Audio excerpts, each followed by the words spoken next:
Bonjour à tous, aujourd'hui nous allons parler de 35 kilos d'espoir. Il s'agit d'un roman d'Anna Gavalda publié en 2002.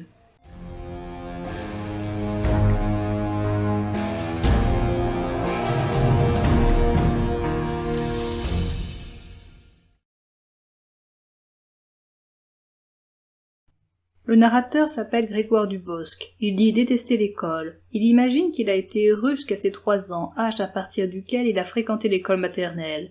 Sa première demi-journée d'école maternelle s'est bien passée. Cependant, quand il a fallu y retourner pour l'après-midi, Grégoire n'a pas voulu y aller car l'école ne l'intéressait pas. Sa mère a insisté, Grégoire s'est mis à pleurer et à crier. Sa mère lui a donné sa première claque.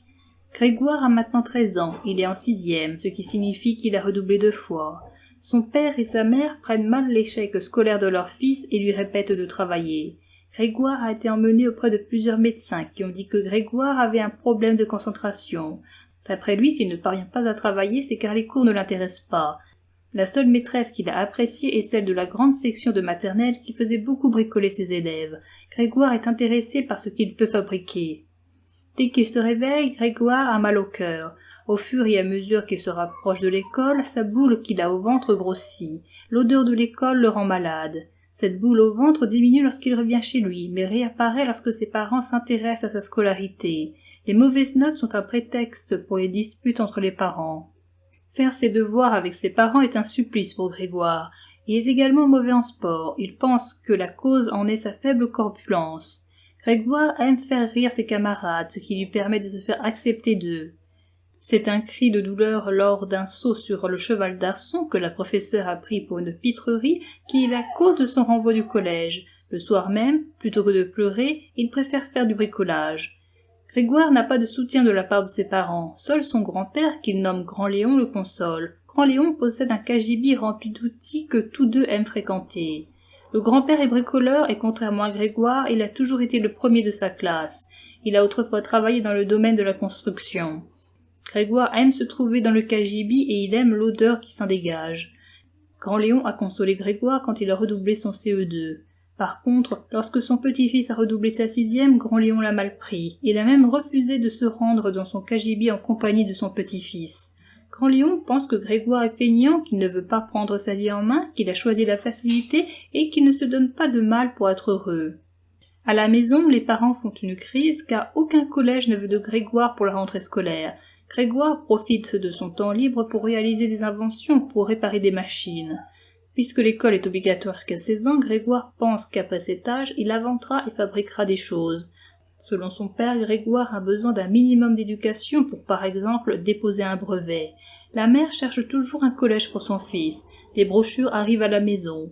Sur celles-ci, Grégoire voit des élèves en train de sourire, ce qui est pour lui un mensonge. La seule brochure qui lui plaît provient d'un lycée technique. Grégoire est finalement accepté au collège Jean Moulin, mais cet établissement a une mauvaise réputation.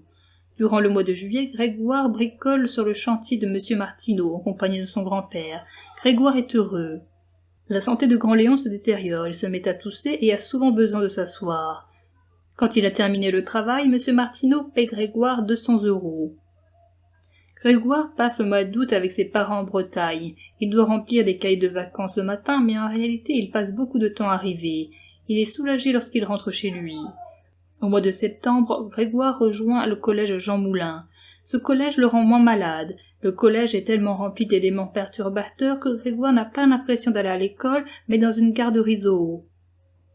Sa mère fait une crise à cause de la nullité de l'établissement. Les parents décident d'envoyer Grégoire en pension. C'est Grand Léon qui a insufflé à la mère l'idée de la pension. Le grand-père pense que c'est difficile pour Grégoire d'évoluer dans un environnement dans lequel ses parents se disputent, le disputent et font peser leurs attentes sur lui. Grand Léon dit à Grégoire que si ses parents se chamaillent, ce n'est pas à cause de lui, mais d'eux seuls. Grégoire indique à ses parents qu'il veut aller dans le collège technique dont le lycée était sur le prospectus. Grégoire a déjà appelé ce lycée. Le souci est que ce collège ne prend les élèves que sur dossier, ce qui ne donne aucune chance à Grégoire. Tout lui devient égal et il n'a plus envie de se rendre chez ses grands-parents. Grand Léon et Grégoire fabriquent un meuble pour un restaurateur nommé Joseph. Quand à la fin de leur travail, Grand Léon et Grégoire sont invités au restaurant par Joseph, Grand Léon n'a pas d'appétit. Grégoire visite les cuisines de Joseph et il y voit un garçon qui y travaille en tant qu'apprenti. En revenant chez lui, Grégoire écrit une lettre au directeur de l'école de Grandchamp. Il y décrit son envie de rejoindre cette école et il y joint un plan de machine à éplucher les bananes. Grégoire est persuadé d'avoir été ridicule. Il passe les vacances de la Toussaint chez sa tante Fanny. Avec son cousin, il fait des fabrications avec des Legos. Au retour des vacances, sa mère lui dit que la directrice de l'école est d'accord pour le prendre, mais qu'il faut qu'il passe d'abord des tests. Il apprend également que son grand-père est à l'hôpital. Grégoire se rend à Valence où se trouve le collège qui l'intéresse. Il dîne en compagnie des autres pensionnaires avec qui il s'entend bien. Le lendemain matin, Grégoire passe son test. C'est pour lui un moment anxiogène qui se transpose sur le plan physique. Les exercices lui paraissent difficiles. Il se met à penser à des souvenirs tristes et commence à pleurer. Grégoire se met à entendre la voix de son grand-père qui le guide pour faire les exercices. En revenant chez lui, Grégoire apprend que son grand-père est dans le coma. Grégoire apprend qu'il a réussi son test et qu'il est admis au collège. Grégoire finit encore dernier de sa classe, mais il est apprécié de ses professeurs qui savent que Grégoire a envie de s'en sortir. Il excelle en dessin et en EMT, mais reste nul en sport. Grégoire ne se sent pas heureux, car il pense à Grand Léon. Il aimerait faire quelque chose pour lui. Alors qu'auparavant Grégoire n'arrivait pas à grimper à la corde, il réussit à y monter jusqu'en haut, car il se surpasse pour son grand-père pour lui donner sa force. Il change de caractère, il devient plus déterminé. Après les cours, il marche pour donner ce qu'il touche, ce qu'il respire et ce qu'il sent à Grand Léon. Sa mère le prévient que les médecins vont arrêter le traitement du grand-père. Grégoire perd espoir.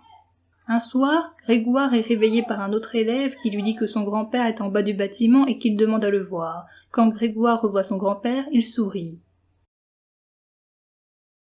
35 kilos d'espoir est le titre de ce roman. Il s'agit d'une phrase présente dans la lettre de motivation que Grégoire a écrite au collège professionnel. Les 35 kilos font référence à son poids, c'est en effet un enfant malingre. L'espoir correspond au sentiment qu'une acceptation dans ce collège professionnel pourrait lui procurer. Le narrateur est Grégoire. Il est peu probable que Grégoire ait écrit cette histoire à cause de son retard scolaire.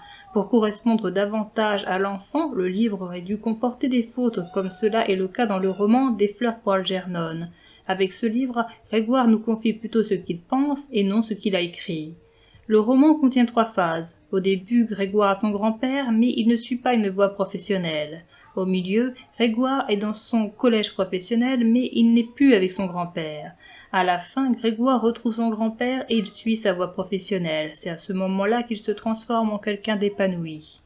Bien des éléments montrent que Grégoire est fait pour un apprentissage professionnel. Il y a son goût pour le bricolage qu'il fait seul avec son grand-père ou alors avec sa maîtresse de grande section de maternelle. Il y a son attirance pour la brochure du lycée professionnel. Il y a également sa rencontre avec l'apprenti de cuisine. Beaucoup d'enfants détestent l'école, mais Grégoire la déteste plus que ses camarades qui parviennent tout de même à s'en accommoder. L'école rend Grégoire malade. Grégoire est mal dans sa peau et ce du réveil jusqu'au coucher. Dès son réveil, il devient anxieux. Ce trouble le poursuit durant le trajet en bus et à l'école. Même après son retour à la maison, son anxiété est toujours présente à cause de l'intérêt que portent ses parents à l'école et à cause des devoirs qu'il doit faire avec ses parents. Tout en détestant l'école, Grégoire est obligé de la supporter du matin jusqu'au soir, et même pendant les vacances scolaires avec son cahier de vacances. Le fait que Grégoire n'ait pas de frères et de sœurs fait que ses parents font peser toute la pression sur lui. En définitive, Grégoire n'est pas bien à l'école et à la maison avec ses parents. On peut deviner un début de dépression. En effet, Grégoire pleure plusieurs fois et dit à un moment que tout lui devient égal, même le fait d'aller chez ses grands-parents. Il en vient à penser qu'il est bon à rien, car bien des personnes lui ont mis cette idée dans la tête depuis qu'il est tout petit. Le seul endroit où il se sent bien, c'est dans le cagibi de son grand-père. Ce dernier est aussi un bricoleur et le comprend mieux que ses parents. Il l'a soutenu quand il a redoublé son CE2, mais chose incompréhensible, et ne le soutient plus quand il redouble sa 6e. C'est pourtant ce discours qui a pu pousser Grégoire à ne pas lâcher prise et à se battre pour ses rêves, à moins que ce soit seulement grâce à l'attachement qu'il a pour son grand-père. Malgré ce moment de froid de la part de son grand-père, c'est Grand Léon qui pousse son petit-fils à écrire sa lettre pour son collège. C'est lui qui insuffle l'idée de la voie professionnelle à la mère. C'est lui qui aide Grégoire lors du test. Il est étrange que la voix de son grand-père le guide lors du test, mais le fait que l'on apprenne peu après que Grand Léon est tombé dans le coma nous fournit une explication. Un autre moment étrange se situe lorsque le grand-père se déplace jusqu'au collège professionnel. En effet, Léon était dans le coma peu auparavant, et la mère de Grégoire a annoncé à son fils que les médecins voulaient débrancher Grand Léon.